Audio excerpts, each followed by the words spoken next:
As the Allied troops closed in on the Axis powers, the Nazis, under the leadership of the SS intelligence organization and working with top experts, took gold from the gold reserves of the nations they had overrun. Several witnesses reported seeing the SS commanders toss sealed boxes into Lake Toplelets, despite the German forces' best efforts to conceal this looted treasure. While some think these boxes contained riches, others think they contained top-secret information and antiquities. Hitler and his allies pillaged Europe during World War II for whatever it was worth, including money or artwork from nations they had seized. Gold bars piqued Hitler's interest the most since, unlike foreign currency, they were not susceptible to market fluctuations. Hitler is thought to have stolen over $500 million, or more than $36 billion in today's currency, from nations like Czechoslovakia, France, Belgium, Hungary, and Italy. Until the final days of the war, when they were compelled to surrender, the Swiss banks in Zurich kept working with the German soldiers. The Americans attempted to thwart Hitler and his associates' schemes to conceal their looted wealth. They began moving items to relocate buried treasures and mountain deposits as soon as they arrived in the village of Merkers on April 4, 1945. In the German town, they were able to save a large haul containing approximately 8,000 gold bars, valued at around $240 million, among precious artwork and foreign currency. By organizing freight trains to travel south to the Salzkammergut, the German forces were able to transport some of their looted goods to Austria. When that failed, high-ranking officers like Ernst Coltenbrunner escaped, leaving his gold reserves to be found by the Americans buried in the garden of his villa at Lake Toplelets. Brunner had attempted to use his stolen treasure to negotiate his own separate settlement with the Americans. Over time, this discovery gained popularity in the region, with Lake Toplitz being the most sought-after destination for this hidden wavy gold. During World War II, Josef Goebbels, the notorious minister of propaganda for the German forces, had a vacation house close to Lake Toplitz, which was a popular resort for Germans. The lake was thought to be the ideal location for sinking the spoils from the Germans' looted submarine weapons, and was also used for naval trials. By the 1950s, a number of amateur divers attempted to reach the bottom of the enigmatic lake, as the folklore surrounding its contents only seemed to gain stronger. However, it became evident that this would not be a simple task when two German scientists drowned due to the hazardous environment. After hearing multiple stories about the lost riches, curious writer Wolfgang Loy made the decision to investigate the mystery of Lake Toplitz.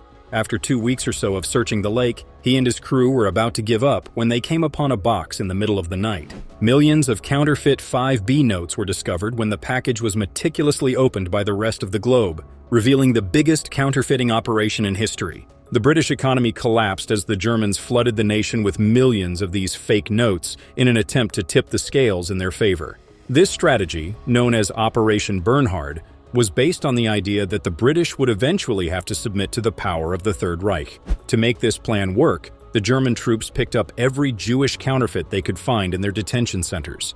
The Germans started producing millions upon millions of these notes after determining that the £5 note was the most straightforward to counterfeit. The British economy started to collapse after they proclaimed them to be the most hazardous counterfeit they had ever seen. The Germans had to acknowledge that they were losing the war before they could move on with plans to bombard England with these letters. It turned out to be more difficult to destroy the counterfeit notes. Therefore, the SS officers brought as many crates of phony currency to Lake Toplitz as they could. Until it was safe for them to pick up the box, they dumped it. Despite the lack of concrete evidence, some like Ida Weisenbacher are certain that the SS officers dropped some gold with the counterfeit currency. Following the death of a young diver in the 1960s, the Austrian government has banned people from plunging to the bottom of Lake Toplitz. One day, we might be able to locate the gold thought to be at the bottom of Lake Toplitz, but the mystery of what really lies there still remains. In addition to being a vault, Fort Knox, a representation of America's financial might and security, also connotes mystery and secrecy. It was founded in the early 1930s when the U.S. economy was in danger of collapsing due to the Great Depression. President Franklin D. Roosevelt prohibited individual gold ownership by nationalizing the nation's gold reserves. The remarkable 5,000 tons of gold that the U.S. Treasury had amassed in 1933 would be crucial in helping the nation escape the Great Depression.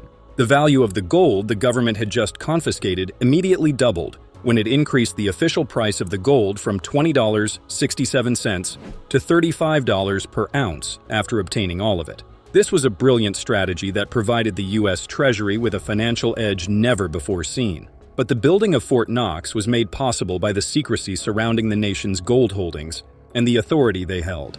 Because of its strategic location far from the coast and the army's and the vault's extreme secrecy, Fort Knox was selected. During the 1930s, there were rumors of war in Europe, so it seemed sense to keep America's riches in a stronghold that was far from any possible danger. Fort Knox was constructed to convey a message as much as to provide defense. It would act as a representation of America's financial might, in addition to safeguarding its gold. An extraordinary degree of secrecy and security was and is maintained in the construction of the vault. Fort Knox is more than simply a gleaming metal structure concealed behind a fortress.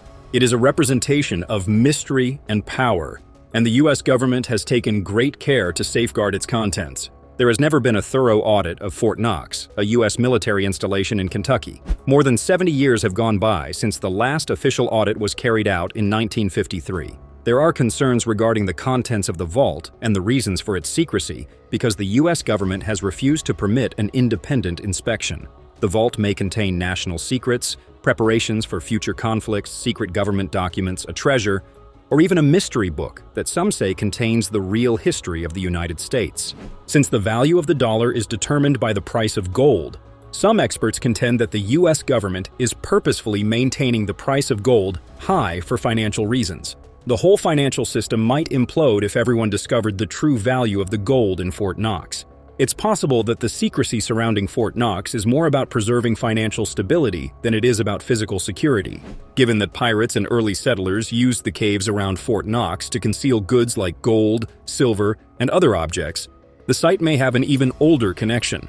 Some people think that Jonathan Swift, a shadowy character who was involved in early American history, purposefully constructed Fort Knox on ground that had previously contained riches that had been stashed away.